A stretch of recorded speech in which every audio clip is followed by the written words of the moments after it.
Welcome to episode 8 of Disruption and Kindness. I'm Travis Swearengen, and I'm sitting here with my partner, Caleb Monroe. And we're here to talk about West Texas culture, brand personas, and creepy Twitter accounts. Stay tuned.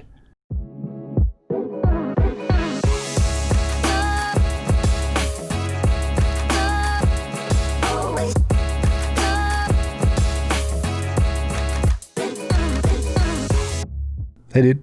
Hello. How you been? Good. Really good. And I know I pretty much say that good, really good every week. I think that's like a trained response in my head right now. And people are like, how's it going? I'm like, good. And honestly, like on a scale, I'm usually hover around 95%. I feel really blessed and in a good spot. So it's normal for me to respond good, really good. But when my brain like takes some time to actually settle down into how is my life currently going right now in this moment,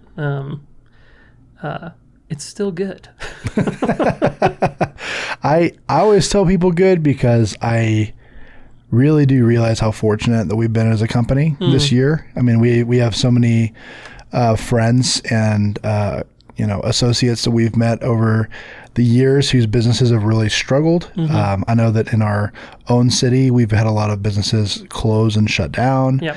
So, I mean, in a year where we've actually seen some growth happen, at the same time as a global pandemic, like what's happening here in 2020, although life's not perfect, I'm really grateful for what I have and for how things are going. So I can definitely understand that. Yeah, I think that when you consider the problems that we're facing are problems of how do we continue to grow, continue to scale. These are momentum-based, growth-based problems, and they're fortunate problems. they're problems that we're not wondering where our next lead is coming from. We're not wondering how we're going to keep the doors open. We're not in the position of the problems we're encountering. Right now. Yeah. So I've got a lot of gratefulness in that way. That's good. So personally, I feel the same way. 2020 has not been a kind year for a lot of businesses. Right. And I think that it's ironic and sad. Because I know that going into 2020 as a branding person, I was just so sick of hearing about everybody's 2020 vision. Just because everybody was on that train of, this is my 2020 vision. I'm going to do so many great things. 2020 is my year. And I knew organizations that were talking about their 2020 vision in 2011. Right. And I've been kind of joking around people about this, but like anyone that's had a 5-year plan since 2015 was dead wrong. Right, exactly.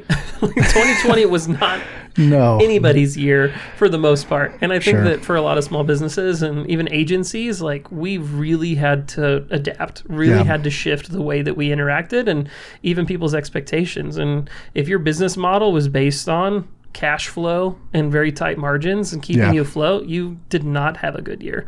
I think I just realized over the course of this pandemic and stuff, how fragile so many industries were. Right. Powerhouse industries that have shut down over the course of this coronavirus and did not have the funds to make it through. So again, in the midst of everything that's going on, I feel fortunate in that regard and still aware of where other people are at and that much more desirous to see companies thrive again and grow again and rebuild again, because I know that companies have left, but that also creates openings in the market, and it also creates a lot of exciting opportunities for those that have their eyes open. Right. I struggled so much during the pandemic, not so much with being afraid of what was going to happen with Monsoon, but just seeing so many of my friends' companies struggle, and I wanted to help so badly, right? Like what I love about Monsoon and running digital agencies is that we grow our business by growing other people's businesses. Yeah. And so I wanted to employ any of my skills, anything that I could do to help some of these companies out pro bono. Sure. And I just came to this realization that like I cannot out hustle a global pandemic. Sure. It was just this unprecedented thing this affected everybody. So 2020 has been like this like collectively terrible experience for everybody, and I think we're all kind of in it together. So it's weird stuff. Yeah, just how it affected West Texas and Lubbock where we're at versus how it's affecting our clients who are, in Denver and Canada and a bunch of other places around the United States. It was very interesting having feelers out to, the continental U.S. and actually feeling where impact was happening and how it was affecting certain people in certain industries, and actually getting a sense for, certain cities having their entire economies based on entertainment or based on hospitality, and seeing those industries that got hurt the most. Sure. While like West Texas and Lubbock, our industry is based on agriculture and medical. And if there was anything that probably wasn't as dramatically affected, it's those two industries. Oil, on the other hand, took a little bit of a dive. But I think that you see the pillars undergirding certain cities. It was just fascinating getting a look at how different cities were affected based on what industries made up their economies. Well, what's going to be really interesting is seeing what's going to be happening with our city in the next few weeks, because Governor Abbott is this close from shutting Lubbock down, because we're approaching this 15% number of people that have contracted the coronavirus. And so Lubbock's about to get shut down again, I think. And so just kind of seeing what this is going to do to a lot of local businesses here is going to be very, very interesting. Yep. So it's a crazy year. And I think that the hits have not stopped. I think that we want the hits to stop, but have to keep your eyes up and keep looking for opportunities in the midst of this, and really checking in with your friends and checking in with the people that you care about, because I think a lot of people, including our culture, we want to be doing better than we are. And I think that lends itself to not being as authentic or transparent with where you currently are at. Yeah, I just think it's super important just to be checking on each other in this time. I mean, everyone's going to be trying to put on their bravest face on social media, and people are going to tell you all day that they're okay. But we're seeing a lot of mental health struggles happening in our nation right now, and it's it can oftentimes feel like a lot scarier than the virus. Sure. That there's so many people that feel like they're alone, or that their entire all their life's work is crumbling apart, and I don't know, the mental health landscape of our nation is not looking super great. Sure. This isn't what we normally talk about, but when we're talking about brands and businesses and how they impact culture, I think just the culture and even brands and businesses, that entire landscape shifted dramatically first quarter 2020. Sure. And I think that a lot of people are just expecting to get back to normal in the way that it was, And I think that we're kind of in this for the long haul right now, and figuring out when does it stop, when does it end, and where do we go forward. And so we're not a political podcast by any stretch, but I think that we are business owners, and we have friends, and we're inside of our communities, and we're seeing the impacts on culture right now, and even how it's affecting business. I think that everybody is looking for hope somewhere. And even how that's impacting culture, I think, is something that is relevant. And I have a big heart for this. I know Travis has a big heart for it as well, but I think that this Disruption and Kindness podcast can be doing our part a little bit to just, if you have someone on your mind right now, just reach out, check in with people, ask them how they're really doing. Sure. People need to be connected and through this, and even in the midst of Zoom meetings and working from home, and so much disruption to our ability to just go, and you're seeing words or recommendations about not going to Thanksgiving dinners with family and stuff. I think it's really hard for people right now. So reach out to people, check in with how they're doing. For sure. I don't know. I think it's absolutely relevant to our audience. I mean, like we're predominantly trying to reach business owners. I think that we are hitting topics that people that aren't in the business realm are finding interesting, which is great. But we're mainly talking to business owners. That's who we're targeting on this show. And we're all going through this really crazy time, and coronavirus is absolutely influencing our strategies, tactics, what we value as a business, what we don't value. I mean, it's affecting everything that we do, and it's affecting how we even serve our clients. So I don't know. I think that's definitely relevant to talk about. And I'm really interested to see what's going to happen here in our city soon. I mean, Lubbock hasn't done, I feel, the best job with COVID, and so this lockdown is going to be really telling, I think. Yeah. It'll be very interesting to see how things continue to spread out that way. And I think speaking, of West Texas, we actually had a question from somebody on Facebook. Yeah. My friend Coleman Maxwell asked, how does our background from West Texas affect the way that we do business? And so for our non-Texan listeners, just to explain, we are an agency based out of Lubbock, Texas. And oftentimes when we tell people where we're from, people are going like, what's Lubbock? What is that? What is a Lubbock? Right. You have to say Texas Tech, and then they're like, okay, maybe I've heard of that. Sure. We're the largest city in the Texas Panhandle, right? So basically the northwest sector of Texas, if you're looking at the map. We're smack dab in the middle of that, and we have Texas Tech University, and we're a city of 250,000 plus, and just growing rapidly right now. And but we're also in the most conservative city in North America, probably. We One are of them, sure. One of them for sure. Definitely, everything here is.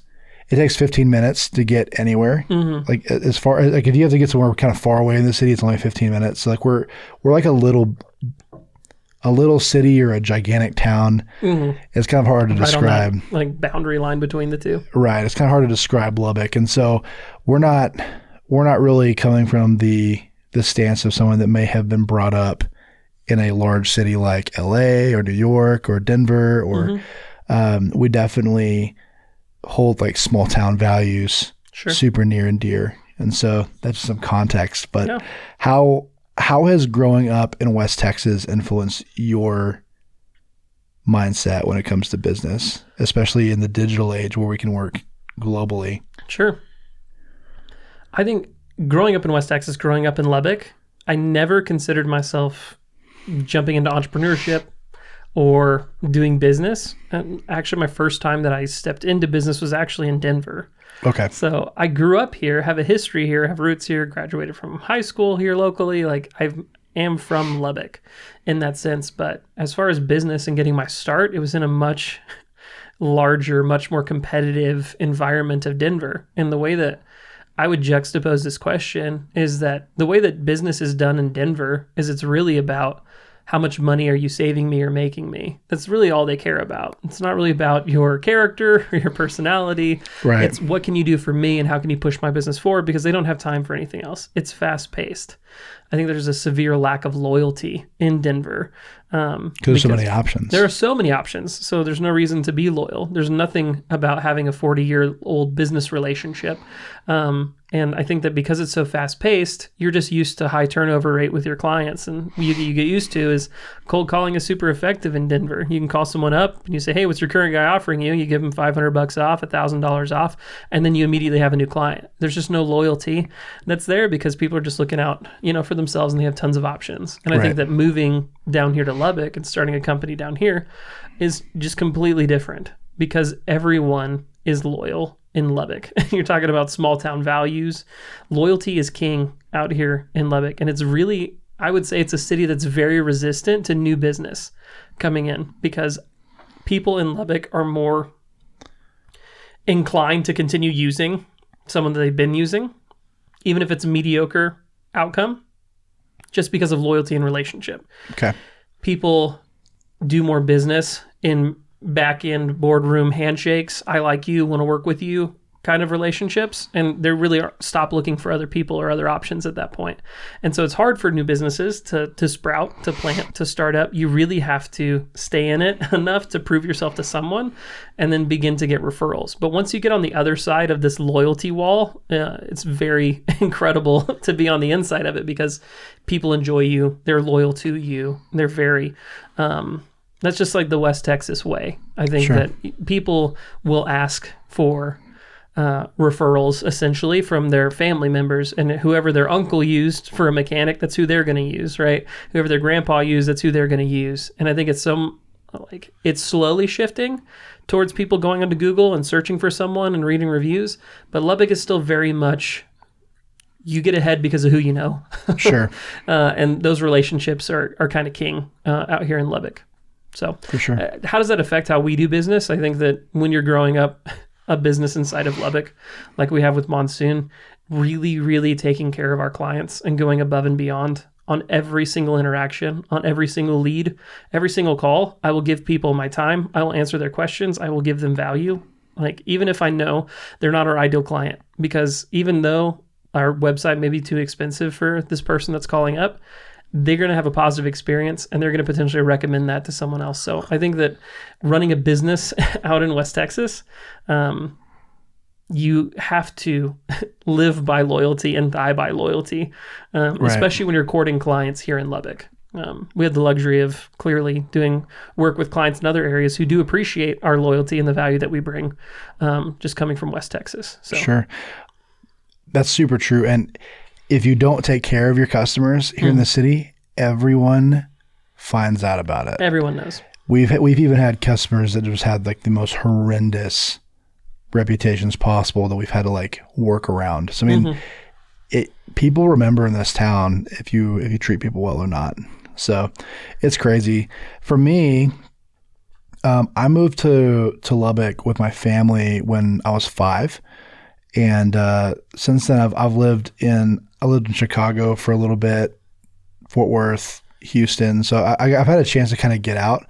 But we started my first business when I was a senior at Texas Tech University, and so my first company started here. And I wasn't really super sure what all we were going to be able to accomplish being from a West Texas city. I mean, you think like I used to think that I would need to move off to like a larger city to get a start in business, just because it was just so hard to build something in Lubbock. But also, Lubbock is so technologically behind. Sure. That anything that I'm into, like digital marketing, or at the time it was app development and UI UX design. Sure. You would need to go somewhere that's a lot more technologically progressive, or a little further down the line to start finding real clients that value that. And as I networked in this city and got to know people, I became friends with a guy who owns a web development firm here in town. That their clientele is Welch's and Microsoft and all these massive brands, and they don't even compete locally at all. They just focus on working with gargantuan brands, and they're here in our town, like tucked away, a few streets down. And it's like, what in the world, So right. I realized kind of quickly that like you can build something here. It's going to be difficult, and you're going to have to put a lot more like effort into networking outwardly, but you definitely can. And it's really like lit a fire in me to want to prove that some guys in West Texas can make a real impact in the marketing and brand space, from here. So I don't know, for me, it's created, it's kind of put a bit of a chip on my shoulder, I think in a good way. I think in a really, really hungry and a persistent way. Yeah. Just West Texas and affecting the way that we do business. I'm super thrilled, honestly, we were talking about like COVID earlier in the episode. I mean, right when this started, I think there was a Business Insider article that came out, and Lubbock was in the top 20 like resistant towns like to like a pandemic or an actual economic crash happening. Like Lubbock is very insulated from those things affecting it. And knowing that our business is paying Lubbock, Texas rates for our overhead, and yet we're still able to interact and navigate with clients all over the United States, and even internationally, is an exciting prospect for us to be able to still bring value competitively. And like you said, prove that some guys from West Texas can actually be competitive in a digital marketing and branding space.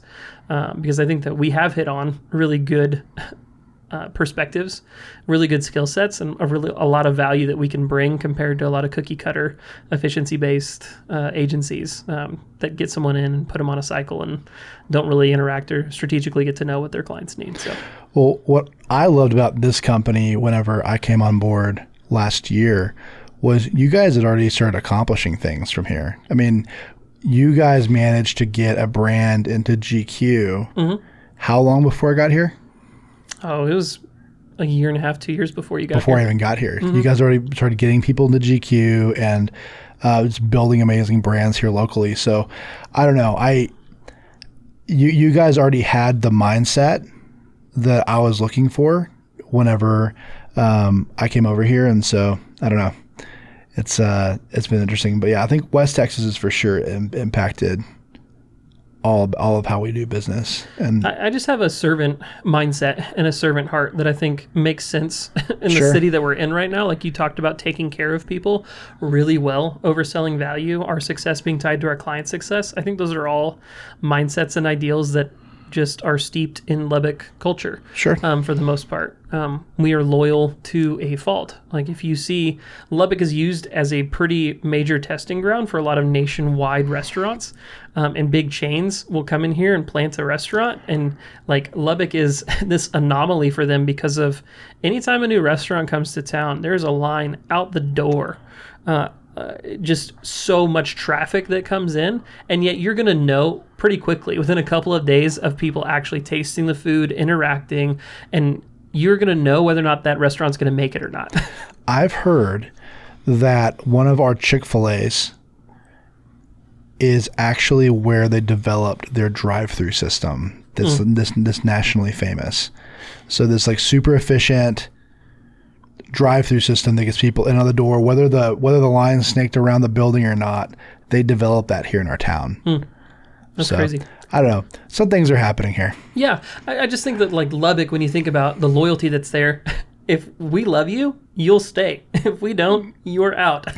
And there's just this, we know it, and it's the whole gladiator thumbs up, thumbs down thing where we're just completely determining your fate based on our current interests and whether we think you're a good fit for our city or not. Sure.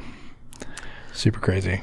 But I think we also have some really great topics for the show today. I'm really excited and to actually, talk about one of my favorite aspects of branding we're talking about today, and that is brand personas. And you've got a really great definition of a brand persona here, and that's a brand persona is a collection of personality traits, attitudes, and values that your brand showcases on a regular basis to help connect with a certain audience segment. Break that down for me. Sure.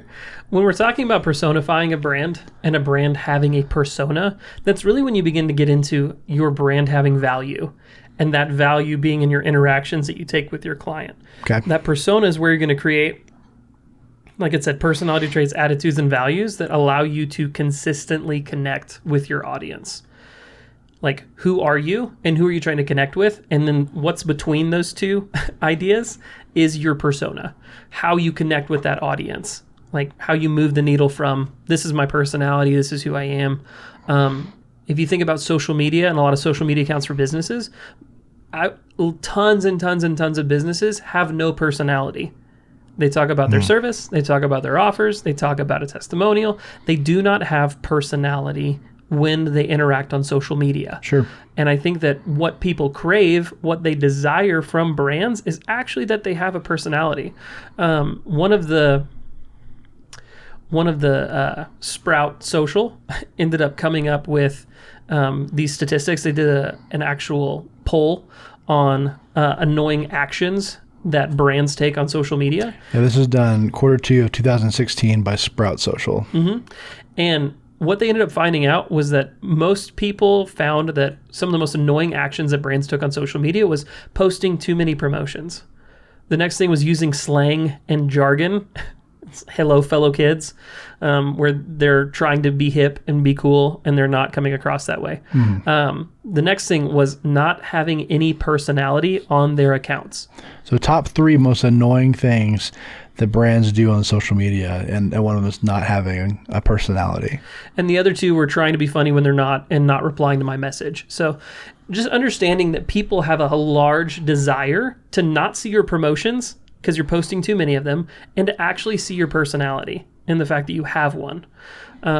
So there is a desire from your consumer base, from your audience, to really see something real, to see something engaging, entertaining, and exciting, and to not just have a newspaper ad, to not just have a scrolling list of your services, but that you're leveraging brand persona inside of your social media marketing in particular, to influence and help connect with your certain audience segment.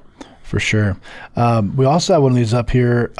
Behaviors consumers want from brands on social. This is from Q2 of 2017. And post-production, Caleb will throw up some of these graphs so you guys can kind of see what we're looking at. But basically, it's a chart with 7 categories. It's a bar graph. Yeah, it's a bar graph. And it's got honest, friendly, helpful, funny, trendy, politically correct, and snarky. And so honesty got an 86%, friendly at 83%, helpful at 78%, funny at 72%. Then we see the severe drop-off. 43% want trendy, 39% want politically correct, and 33% want snarky. Right. And so you can see here that like consumers are wanting brands to have personalities, but they're also wanting brands to be honest, friendly, helpful, and funny. Those are the top 4 that they have.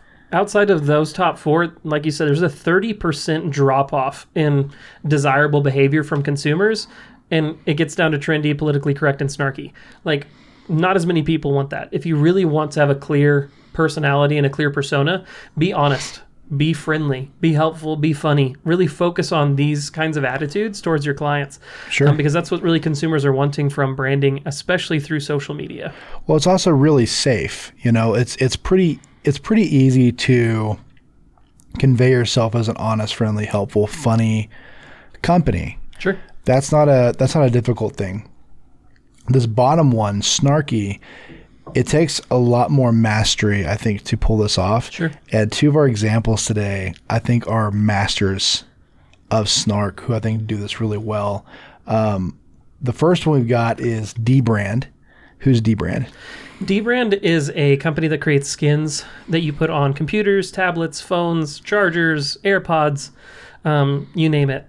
Like anything that any device that needs protecting, chances are they have a skin that they can slap on the outside that has, carbon fiber or wood or leather or, stone like type textures and stuff on it that they can make your device feel unique using 3M and a bunch of adhesive. So, awesome company. But what's interesting is that dbrand has chosen a very sarcastic brand voice, and kind of the perspective and the narrative that they tell is that there are a company that is made up of very sarcastic robots that are trying to convince humans to buy their product. And it's a very interesting narrative that they take with their brand. But how they interact with clients and how they interact with customers is just brilliant from a marketing perspective, because they carry this sarcastic, sassy brand persona so well.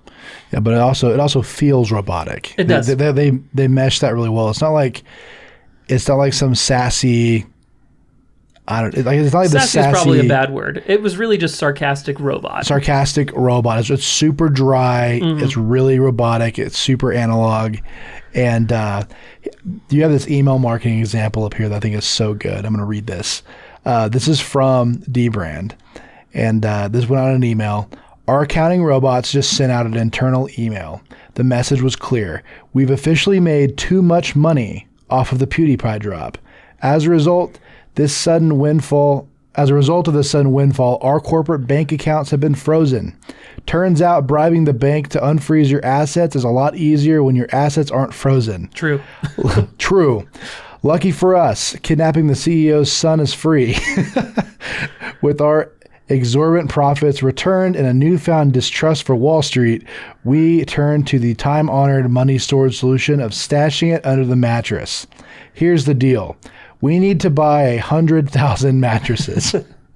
The final 36 hours of the PewDiePie drop will be bankrolling that purchase. Here's hoping Casper ships in bulk.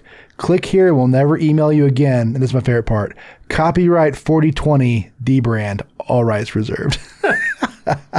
So you have, and by the way, they tweeted this out with the tagline, email marketing is easy. So this is email marketing is easy, and they just tweeted it out to all their followers. Right. This story that they're telling about, they recently partnered with PewDiePie, really famous YouTuber. They partnered with him on a skin line, and apparently they're making so much money that they spun this narrative that they're accounting robots sent out this internal email about how they had to kidnap the bank CEO's son because their assets were frozen because they made way too much money. And now they have to purchase a ton of mattresses to hide it under, and the next 36 hours are going to bankroll all these purchases. So they're ridiculous. They're clearly, like, through their marketing campaigns, are showing you that they're robots trying to understand the human world a little bit. And clearly very successful in their marketing efforts, because right after that, I want to talk about one of my favorite marketing things that they did. And it was something on Boxing Day, and they called it their Boxing Day box sale.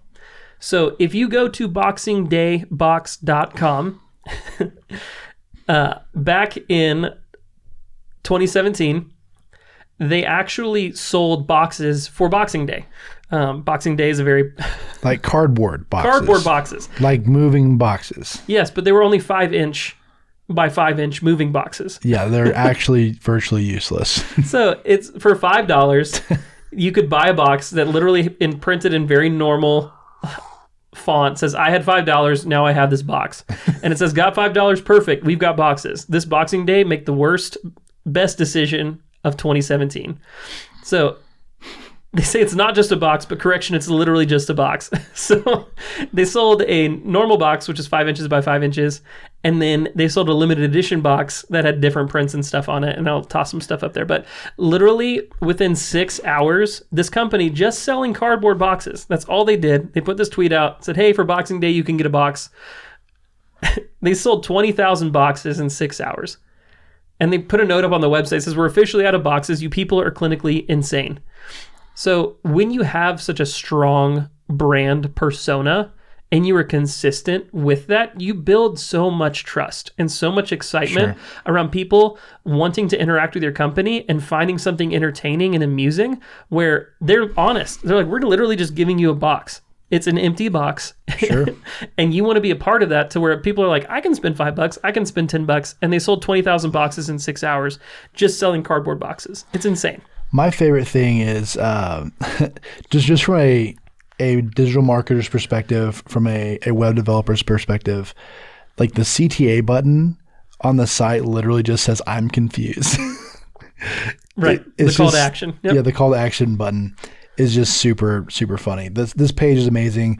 Go to boxingdaybox.com to check this out. We'll throw a couple screenshots of it up, but these guys are brilliant, and they've really encapsulated how to take this like snarky, sassy, robotic brand voice and make everybody love them. I mean, they literally sold $100,000 worth of useless boxes in 6 hours just because their brand voice was good. Exactly. Just because they can. Sure. And I think that when you have a group of people who are following you along on Twitter and they love your sarcastic tweets and they love seeing this robot trying to interact, like you've built a following, you built a community of people that want to be a part of it and are excited to be a part of it, where it's not even about buying your products anymore. It's about buying useless boxes. Actually, so I just clicked on the call to action button on their site and it sent me to infrequently asked questions. Let me read a few of these. Why is D brand selling boxes? It's Boxing Day, idiot. Don't you normally sell skins? Why are you selling boxes? We got tired of selling skins. Now we're selling boxes. Why am I buying a box from D brand? Not sure, to be honest. We like to imagine that someone gave you $5 for Christmas and this is your passive aggressive way of getting back at them. What can my box do? It can hold your hopes and dreams. Also, it's empty and pointless, like your hopes and dreams. Shouldn't I be spending my money more carefully? Nobody's forcing you to buy this box. You're free to leave this site and live the rest of your life boxless. Is my box waterproof? Yes, provided you keep it completely dry. How big is the box? It's a 5-inch cube, kind of like a Rubik's Cube, but already solved and made of cardboard. Exactly. How will my box ship? In an envelope. It's really the only way to ship a box. And like this goes on and on. I have more questions. What do I do? Write us a letter, then throw it in the trash. It's just, I love it because people want this and expect it because you've been consistently this way. Right. And so they enjoy it because it's the antithesis almost of how normal customer service acts. Mm-hmm. They're being snarky, they're being sarcastic, they're being dry in their humor. If I don't like my box, how do I return it? You don't. Like they're just you don't have to make a decision. Your host. It's yours, you know? And I love it. I love it so much because people can learn so many things about how a company can really build so much value, even with like outside of their products and outside of their services, by having a very consistent brand persona. Sure. This next example that we've got, this next company that we feel like, I think these guys are the masters of snark when it comes to social media. And I think everybody has seen a viral tweet by them or a BuzzFeed article about them. And that is actually Wendy's social media team are hilarious. They're incredible. For sure. I think that you look at Wendy's, and Wendy's went from just being a burger company with a really nice mascot, and just a rich history of a burger company, and even trying to push the fact that they don't freeze their meat. It's the square burger patty. Like they were trying to differentiate themselves, and it really wasn't responding or ticking. They were still a successful franchise. They were still popular, but they needed something more. And so what's interesting is that whoever they hired for social media, I need to shake this person's hand, because their wit, they're quick to respond to people. They're super witty. And in 2017, they began to roll out this very sassy Wendy's persona that's like clapping back at people, that's insulting other brands on Twitter, that's like dragging McDonald's for like broken ice cream machines and a bunch of funny stuff. Like they are making hilariously sassy tweets, and everybody's eating it up and loving it. Like Wendy's itself, I think, has like 3.3 million followers on Twitter as a burger company, which is just crazy. But when we talk about using a brand persona and being sassy, like it's really hard sometimes to connect it to like a return on investment. Say I develop a brand persona, say I'm starting to tweet out about it. Sometimes it's hard, besides developing a following in a community, to really translate that into dollars. You saw that with D-Brand with Boxing Day. And clearly they sold $100,000 worth of boxes plus in 6 hours. That's a very clear indicator that what you're doing is working.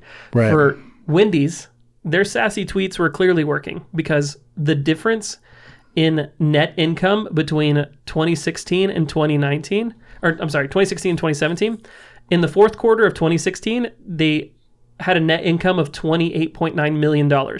In the fourth quarter of 2017, so just 1 year later, 12 months later, it went from $28.9 million in that quarter to $159.3 million in the fourth quarter of 2017. That's disgusting. They saw between the 2 years, a 50% profit increase between 2016 and 2017, largely attributed to their social media push that they made and getting interactions from normal people and putting themselves into a relevant spotlight by being sassy with other companies. That's outrageous. It is. It's insane that a brand persona leveraged correctly can generate such a positive buzz and have people just organically sharing the things that you're doing. So they respond quickly to people on their Twitter account. Even random people that are doing artwork or doing other stuff, they have a lot of user-generated content that they end up sharing on their channel. And it's just a brilliant social media and brand persona strategy. I remember the first time that I came across Wendy's Twitter account a few years ago, and there was this trend on Twitter where everyone was asking Wendy's to roast them. Yes. And so Wendy's would go to your profile and look at your photo and just roast you as hard as they could. I didn't do it because I had to keep my self-esteem intact. But exactly. But, I was just sitting there going wow, Wendy's is giving these guys a lot of hell, you know? And I thought it was super interesting, and people were responding to it. Everyone loved it. Yep. So because you just hadn't seen it before. No, and I think that's what's so difficult, is now they've really cornered the market on sassy, insulting brands, that when other brands try and accomplish it, everybody really feels like they're not the genuine article, that they're just copying something that someone else is doing. Right. It's very hard to now be an individual and be sassy, because they've really branded it that way. And this is how you do this personality and this persona, where they have that market. I remember that McDonald's made an accidental tweet about Black Friday sale and they had just a little note link where it said Black Friday link, and then it said, in asterisks, it said link of copy and text here. Clearly they didn't mean to post it. Clearly it was a mistake. They accidentally posted it without actually putting the link in where they were supposed to replace it. Someone just hit go. And Wendy's ended up saying, the link is broken just like their ice cream machines. You have this level of sassy insults that everybody can appreciate that Wendy's is doing. Now, Wendy's had a huge boost, a huge campaign end up happening I believe in 2017. There's a guy who randomly tweeted Yep. to them saying, hey, Wendy's, how many retweets do I need to get free nuggets for a year? Sure.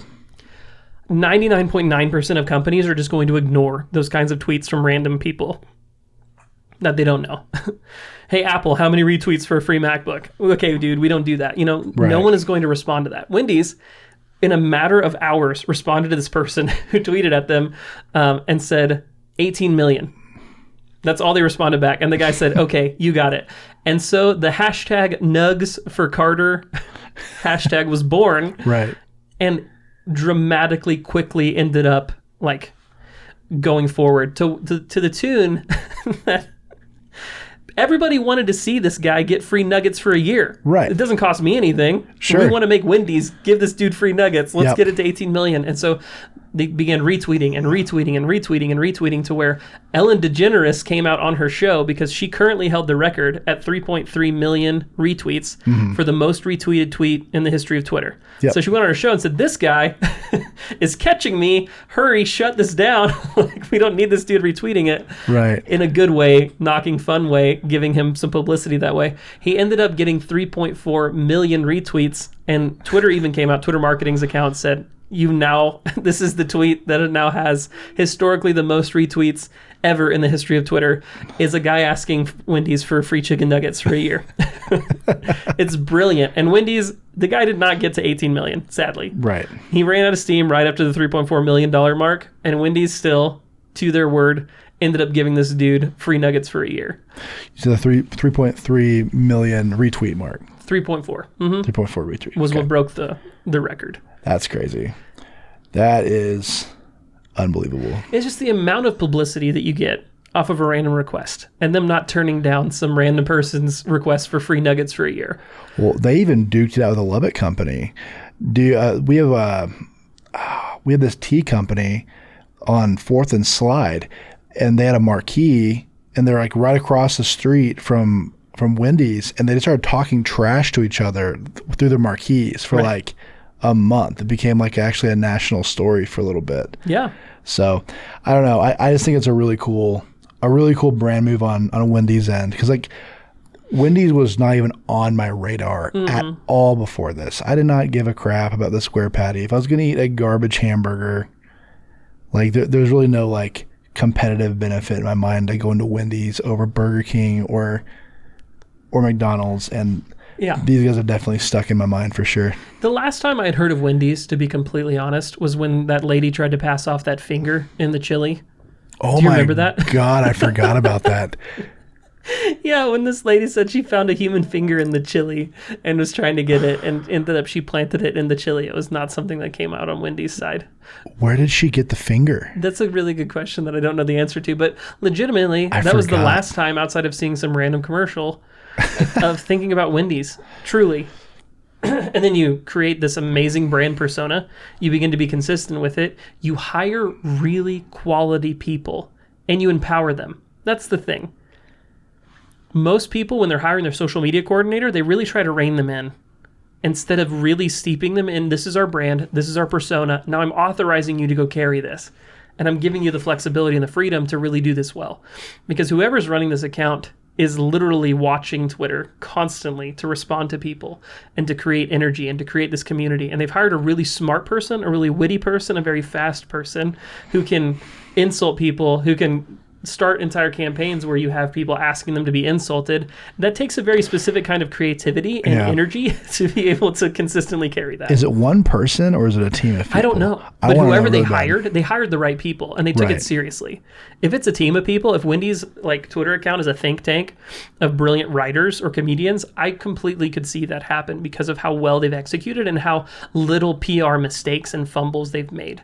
Sure. They really toe this line between acceptable and insulting that I love. And so I think for companies, the really big takeaway here should be there are companies that are doing this really well. Businesses that are doing this really well. I don't want to know about your service that all of your competitors offer the same way. Right. I want to know your personality. I want to root for you. I want to believe in you. I want to see the distinction and the differences, and I want to have you on my side. And you need to, with your brand persona, really create a personality for your company. that sets you apart, that makes you different, that makes people loyal and makes you understand. And if you create a brand persona, if you personify your company into a living, breathing entity who enjoys their services, understands people, is relatable, and you can talk to, that's very exciting, and consumers really respond well to that.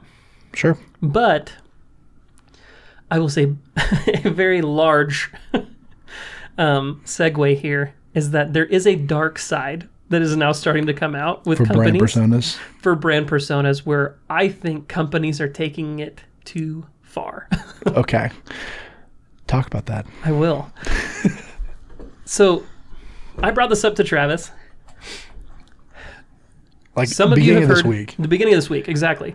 That this company, Riot Games, who's owned by Tencent, major, I believe they're like $300 to $400 billion company, huge, owns a ton of stake in a bunch of different companies, not just gaming. But Riot Games specifically is launching a new champion in their game, just a new person, new avatar. For League of Legends. For League of Legends, exactly. Inside of this launch, back in June, leading up to this, several months back, they actually created a Twitter account for this character that's going to be launching into League of Legends. They named her Seraphine, and they've given her a personality. We've talked about brand personas.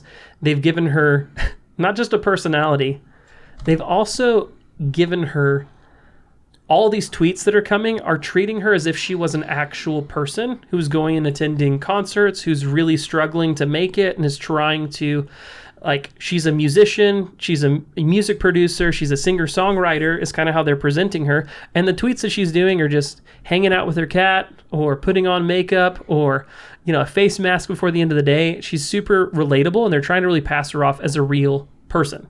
Right. Now, they take photos, and you and me have studied this Twitter account, and when I first talked to you about it, you're like, I don't want to. I was just not interested in talking about this at all. Right. But then I showed you the Twitter account. Yeah, it got creepy. And it got massively creepy. So if you go onto Twitter and you search Seraphine, Seraphine, or it's at Sarah.wav, Sarah.wav is the handle. If you go onto there and you begin to read through these tweets, you begin to see that they're really crossing a line between I'm interesting, I'm fun, to I have mental health issues. Yep. And you see a fake character's Twitter account actually asking people to help them love themselves better. And here's some tweets that just happened October 10th, 2020. Again, this is a fake account for a fake game character. Does not exist. It says, we're going to Shanghai in 2 days, and it's finally setting in. All at once. I've been working so hard. I've been trying my best to love myself, but I still can't find the confidence I need. I'm realizing that I can't do this alone, and maybe I need to be the one to ask for help. So could you give me some encouraging words? I need something to believe in right now. Now listen, this Twitter account has 300,000 followers at the time of this podcast. Yep. It's verified on Twitter. That's already a very difficult thing to do. There are lots of personalities in media, in sports, and other things that still do not have that Twitter check mark next to them because they have not met Twitter's guidelines for that to become verified. The fact that the fake account of this fake character by Riot Games is verified, has 300,000 followers and climbing, and is tweeting out as their brand forms of depression and mental health issues, and how difficult this pandemic has been and how much they really want people to send them encouraging words and to believe in them. And they're soliciting these kinds of responses from other people who are empathizing with this fake character to sell skins and in-game cosmetic items. It's all to make money for Riot. This is not someone that's re-empathizing back. I think what scares me the most about the situation, and I'm not saying that this is not going to be effective at all. The numbers haven't come out yet. We don't know what's going to happen with it. Right. But you've got people trying to encourage her, right. Oh, you can do it, or you can make it through this, or whatever else. And it's she's a video game character, guys. Right. I don't know what to do about that. I don't know what to tell you. That's what's scary, is how effective this marketing is. It's unnerving when a company crosses a line over into actual flaws in a way to sell you something, where they're trying to be relatable to very real issues, to people that are struggling right now in the middle of a pandemic with isolation, with mental health things that are going on, that they're playing as if this is something they're really struggling with. And they're tugging on the heartstrings of people who have mental health issues or who are struggling with depression, who understand these things, who are feeling lonely right now. And they're reaching out to a fake person and a fake persona that's asking them for encouraging words. And they're trying to encourage, like the thing is not just the tweets. It's like you said, the endless amount of tweets back to her from real accounts and real people that have bought into this community and have bought into this idea of Seraphine and are actually responding as if she was a real person and are fighting back when other people point out that she's not real. Sure. And I don't want to create a bunch of extra work for you, but I think it's really important. Post-production, Caleb is going to put a few of these photos that she's posting on the screen because I really think this needs to drive home what we're talking about here. They're taking these actual pictures of these backdrops photos from cameras, and they are painting her into these pictures that is very, very realistic and makes her look like a real person. And she's posting like her baby photos. Yep. They're posting photos of her skincare routine. Right. They're posting pictures of her going to the beach, or I think one was her rollerblading. They've got this really crazy looking one. It's an actual picture of a real cat. And they painted around the cat this picture of Seraphine. And it just adds to this realism. So you've got this super realistic looking character being planted on these actual photos. And she's talking about she's talking like an actual person. Right. It's just so unnerving and it bothers me greatly. I think that this is a very interesting issue. When I was talking to my wife about this last night, and I was telling her that I'm trying to figure out and wrap my head around what is so unnerving and problematic about this. Because you and me, when we're talking about brands, one of the major things that we espouse is authenticity. And I was telling her, I was just debating it through and saying, is it that she's being too authentic? It's not that she's being too authentic. She's not real. Sure. That's the problem, is she's being she's trying to posture that she has these real, authentic, and relatable issues when she does not exist. It's the exact opposite of authenticity. She's being fake. It's not real. Show them this one from September 21st. It says, this time last year, I was going to concerts. Now I'm about to be in one. And it's just like showing how nervous and like, I don't know. This is just such a weird account, man. Yeah. The Vice.com ended up writing an article about League of Legends fake anime pop stars sad tweeting. And here's just like a little quote from this article. Seraphine's social media accounts, and especially her Twitter, try to portray her as the most relatable girl on the planet with a dash of the melodrama from a tween soap opera, like Instant Star or Gossip Girl's Ginny Humphrey storylines. Just like us, she's got a day job, a passion for music, and a dream. We, as her fans, are here to cheer her on and dutifully telling this fictional character that she can do it when she asks for our support. So she'll later show us all how she printed out her tweets and posted them on a bulletin board, which she's done. This branding experiment is beyond perverse. It's honestly offensive. Seraphine's tweet about quitting her day job hits different during a pandemic where over 7 million people have lost their jobs.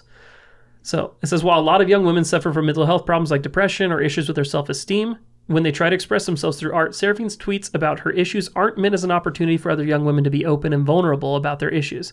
It's a naked attempt to get League of Legends fans to further invest in their parasocial relationship with Seraphine. It's not that fictional characters can't or shouldn't bring up the kinds of things that real people deal with. So, I think it's fine for companies and brands to discuss real issues. Sure. I think it's not genuine and wrong, and I even agree with the word perverse, like Vice talked about, for someone to present as if they have these mental health issues and as if social media comments and likes are the solution to that. Sure. That does not help the problem. Because what they're going to see is this person who has 300,000 followers is now getting better or having likes and is having the time of their life and their dream through social media interaction. And that's not how you solve mental health issues. That's not the root of these causes. And I think it's perverse and dangerous to set this kind of precedent with a brand where they're going way overboard. Do you think on the inverse, though, I'm just going to play devil's advocate a Please little do. bit. I'm not saying this is how I feel about it, but do you think that by making her super relatable to people that have mental health issues or insecurities, that they're actually giving somebody a role model that might not have had one? I know it sounds crazy, but like if you've got some of these tweens that are big League of Legends fans and they're dealing with a lot of the same struggles that Seraphine has, right? Are they presenting these people with a positive role model? I don't think Seraphine's ever going to break because she's fake. Yeah. Real people break. Real people don't hold it together. And real people aren't always going to be PR positive in every single one of their responses. And I think that just because I say, hey, I'm really needing some encouragement, I'm going to face this head on, I need your support, like, that doesn't actually give them, I think it is a trap that people can relate to. And it will set an unrealistic and unachievable goal of finding mental health through social media and finding connection and relationship with someone fake. And I think that when you see real role models, real people who struggle, real artists, real creatives, real musicians, sure, who are struggling and who do break, like, talk about mental health issues and rebounding from it. I think Robert Downey Jr., to be honest, is someone that you can look at and see his life went down the drain from where he was at and how he broke publicly, was arrested, had a ton of issues, did not have a future, and how he has rebounded so masterfully to be one of the most desirable actors in our generation. And I think that you look at that kind of a transition point where there is a complete brokenness, and that's not the story they're going to tell for Seraphine. It's one of success. It's one that's going up and up and up, and now she's found, and now she's singing with a big band group, and I think the marketing is going to work. I think this will sell skins. I think this will sell in-game. I think they're going to make a ton of money off of this. And there's a piece of my heart that is so saddened and so unnerved by the reality of what's happening through social media and how people are not connecting to someone real anymore that they can actually look up to. And some of the best role models, only role models that clearly some people on Twitter have right now, is a fake person that's being painted into photos and is telling them to encourage them and to live their best life that way. I just think the fact that they don't break does not make them a good role model, to answer your question. So from your perspective, because I'm not saying I don't care about this, just that I'm actually not a massive like esports guy. I'm not a huge video games guy, but I know you're a huge League of Legends fan. So what does this do in your mind when it comes to League of Legends? Like, are you a little grossed out right now with the company at large? Are you, like, how do you feel about it? Does this affect how you want to interact with their company in the future as a fan and as a player? I haven't seen a company go this hard on this style before. Sure. Most of the time, you do not have, like you and me have discussed, you have to have a team of artists painting these pictures to be posting them. This is I told Caleb this beginning of the week. They've at least dumped $500,000 onto this Twitter account. There is no way to achieve the production value, all the tweets, this is not just one person doing this at all. So this is a team. Right. So to me, this isn't something that I'm seeing other people do. Right. But it's succeeding and being cash positive does concern me to the point where I think that the only lesson that's going to be learned is this is how you sell. Right. That this does work. And I think that if you look at an adage like sex sells, I think that you can see a little bit of an advertising world that preys on people's mental health issues and places where they don't feel seen and they don't feel known. But they're known by this character. But they're known by a character that's selling something that does not care about them. They're known by an entity that doesn't actually care about their mental health and is willing to put it forward. I think it's depressing, to be honest, that this has now become a viable marketing strategy for a specific industry. And I don't think every single company can do this, clearly. Most brands are not going to dump $500,000 into a fake character account No, this is to build a mascot to launch something. this is such a specific use case, but I don't know, as a marketer, as someone that, I love the opportunity to do some kind of crazy campaign to sell a bunch of video game skins. That sounds like fun to me. This just grosses me out. Yeah. I think that it's two-edged, right? Yeah. I think it's going to sell. But I think that what you see is a massive amount of publicity and negativity towards how they're handling this is now starting to push back. Where you have people that are like white knighting and championing in every single Seraphine tweet now, like blasting her for not being real. I think the tides are turning right now where people are not messing around with mental health as an issue. This is not a game to them. Right. And people that have lost people to suicide or mental health problems, this is not funny to them. No. It's not a game to them. Like, this is a real thing that has real world consequences. And I think when you have that level of stuff at stake, you're going to create a very strong response from people that will not mess with your brand and are not going to joke around and are going to tank this. And so Right. I think that this may be something that was a test drive for Riot Games, a test drive for League of Legends. I think if they continue down this road, I can't, in good conscience, continue to play, personally. Interesting. I just can't. I'm not going to mess with that. For sure. I've been wondering that this week. I hadn't asked you yet. I just think mental health is way too serious. Can't play around with it. Suicide is way too serious. Depression is way too serious of an issue. It's just not worth playing around with or associating with companies that do that. That's a line crosser for me, for sure. Yeah, absolutely. Well, man, if you guys are following us on Facebook or watching us on YouTube right now, drop a comment and give us some feedback. What do you think about Seraphine? Yep. How creepy is this? Sure. Is it not creepy? Do you think that this is a good thing? Mm-hmm. I don't know. It's really interesting to get people's opinions on this. And I have never in my life been more excited to unfollow a Twitter account in my entire life than Seraphine. I've been following her this week for research purposes, and I'm ready for it to be over. Sure. So, yeah. I think that's all the time we have for today. Mm-hmm. I guess I'll land the plane. Do it. For sure. Well, thank you guys so much for listening and supporting us so far. You can subscribe to us on YouTube, Spotify, Apple, and Google Podcasts, or wherever you listen to your favorite shows. Stay tuned for weekly episodes, dropped fresh. So fresh. Every Friday. So fresh. Also, don't forget to like us on Facebook. We're going to be doing a lot of community building where we can take your questions and discuss them later on in the show. We're also going to be making a push on LinkedIn too. We're excited to keep making awesome content. Stay tuned for Disruption and Kindness episode 9 next Friday. We love you guys. See ya. Bye. Always.